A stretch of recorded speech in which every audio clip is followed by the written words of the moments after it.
So for those who are in our audience, or maybe early stages, or they don't clearly understand this space, can you explain what SaaS data security is, the risk and compliances are? Why is it important? Why should SaaS founders make sure that they get that right?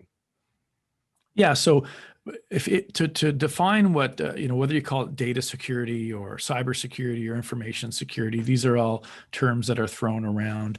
Now we have data privacy in there, which generally refers to privacy regulations. Essentially, the information security is basically anything that protects confidentiality, integrity, or availability of information. So inherently, I think every startup, every CTO, every technical founder or developer has some sense of it to a degree. So, you obviously know that you want to have backups, because if something bad happens, you want to make sure that you still have availability, you still have your customers' data, and you're generally doing things to ensure uptime. I mean, it's obviously not a good look when your web app goes down for a day, especially if it's a critical service.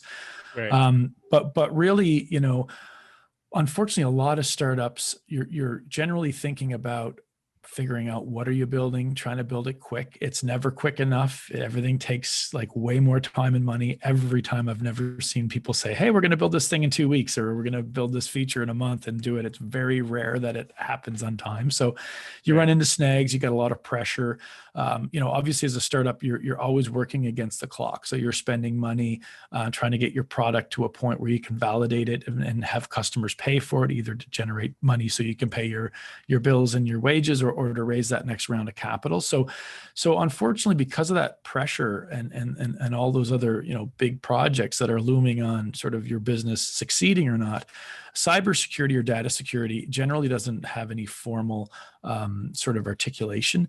And the problem that creates is you end up writing more and more code. So if there's any bad practices that you have, or if you architect things without thinking of all the elements of security, the problem that happens when you're, say, at $2 million in ARR, and you're like, okay, well, we need to pass an audit, or we need to do this thing, is that you have all this technical debt you may not have even had really had an inventory of. So you have all of this sort of accumulative code and architectural decisions and product design decisions that could negatively affect you. And so, I think traditionally, there wasn't a whole lot of pressure on startups. Like when I think about launching my first SaaS in 2010, very rarely you got really weird questions like, what's the cloud? Or like, what's this? People would say things like, what is security like, without really knowing what they're talking about. That has changed so much. Like if you're selling now to upper mid-market or to enterprise right now, like it doesn't matter if you're a 2-person SaaS or a 100-person SaaS, you are not going to be able to sell a product that touches any customer data of any level of confidentiality. Like even simple things like names and phone numbers of their employees, or addresses, or stuff like that. I mean, you're just not going to be, they're going to want to go put you through a process, a third-party risk and due diligence process, where they're going to ask you a lot of really pointed questions. And I go through this with my customers all the time. Honestly, most of our customers come to us too late. They come to us when they're just at the verge of potentially losing that big deal that I've experienced. And they've waited too long. They have that buildup of technical debt. So it's not like you can just flick a couple of switches and automatically have your company secure. And just to be more clear, there's in most startups, there's a couple of key components. Like obviously your SaaS is predominantly your largest and most valuable asset. That's usually where most of your customer data resides. So that is a big piece, obviously, of any security or compliance exercise. But you also have requirements like background checking of employees. You need to make sure that the laptops are secure, that there's some sort of endpoint protection. You need to make sure there's training and awareness, and there's written documents, and there's a process, and there's very clear articulation of the importance of security in the organization. So it does take some work, but the sooner you do it, the earlier in your business you do it, the less work it is.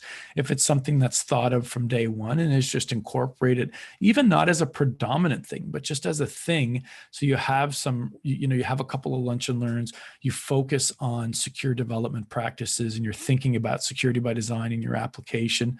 And just sort of developing those good practices right from the beginning. Then when you have that big proof of concept with your ideal customer, you're going to look sophisticated and responsible. You're not going to be caught in that. Like I see so many founders being caught not even understanding half of the questions that the vendor's asking them around their data security. Sure, sure. So you mentioned that most of them will come to you probably at a point where it might be just a little bit too late than you'd like, or it just makes it a lot more complicated at that point. At what point do you suggest that a SaaS company or founder really start thinking about that cybersecurity and data privacy? Is that from still day one, or once you have that client?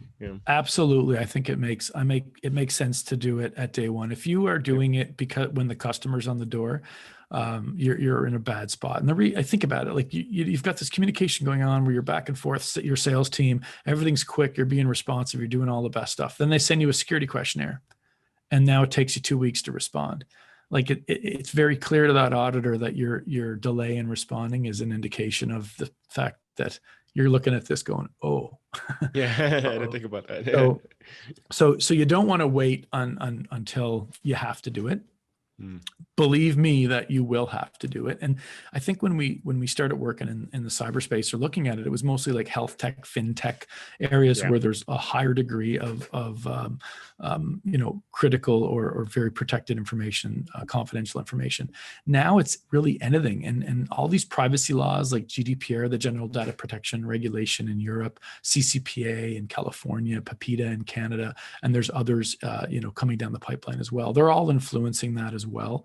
And they're forcing large organizations to reevaluate their entire data program. And of course, to look at they have to look at their vendors, because if they're using a SaaS vendor, they need to make sure that vendor is not taking them out of compliance or not introducing new risks to the. Right. What are some typical breaches that you see, from comment around SaaS companies? Just what are you seeing there? So, there's always the case that the lower profile you are, which generally as an early stage company, you're much more low profile. Generally, when you're very low profile, there's less targeted hits towards your organization.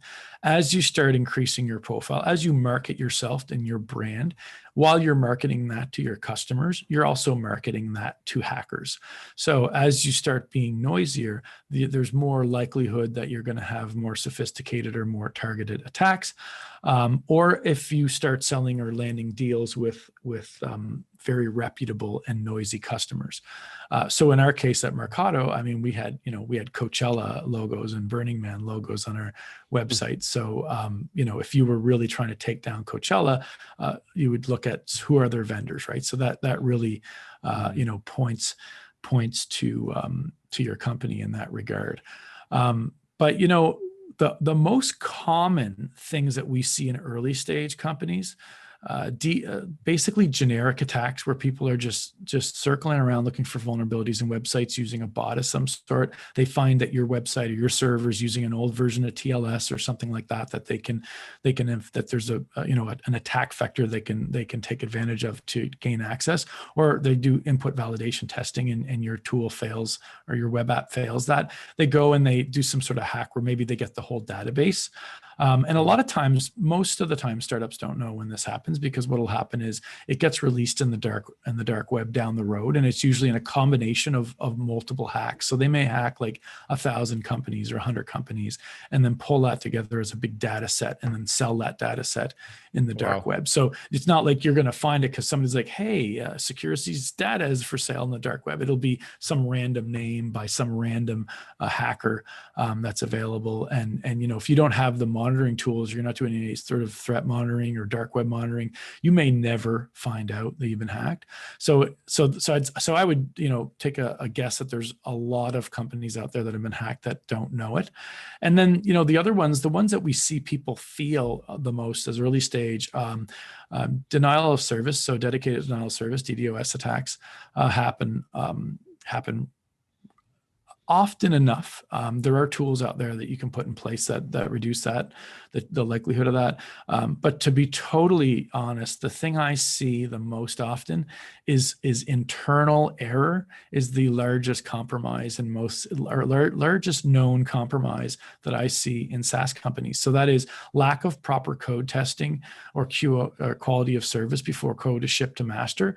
And so you have a developer who's really tired, pumping out a deadline at the end of the day for a customer, and they push a piece of code, and then they out the door, they head out for beer, and then all of a sudden phones start going off because now CPU is crashing or overloading because there was some random piece of code that, because there wasn't proper testing in play, or they were cutting corners in that regard. Now this thing's taking the web app down. So you're doing your own denial of service internally by a developer, overtired developer error. Or another one that I've seen is cases where the proper checks and balances aren't being had, and there's not enough sort of test-driven code in your code base, and somebody deploys something that actually allows for privilege escalation. So maybe somebody who's not supposed to have access to financial information in your organization, and your CRM now has access to that.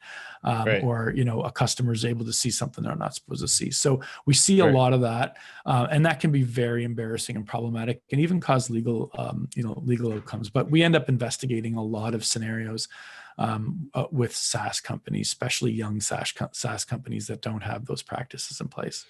Right. Yeah, that's crazy. I never thought of that. Like people, stealing your database and then selling it on the dark web, and as you wouldn't find out, and then until you see maybe a copycat show up with the exact same code. That'd be crazy. But again, I think the most important thing is that whether you think you are susceptible to being hacked or not, it's still is. If you think you're not going to be hacked and you think you're secure enough, but you still don't have a formal security program, that's not going to be enough to satisfy most customers nowadays. So if you're not concerned about your low profile and the chance of being hacked per se, you should certainly be concerned about how problematic it's going to be in your sales process very early on. Got it.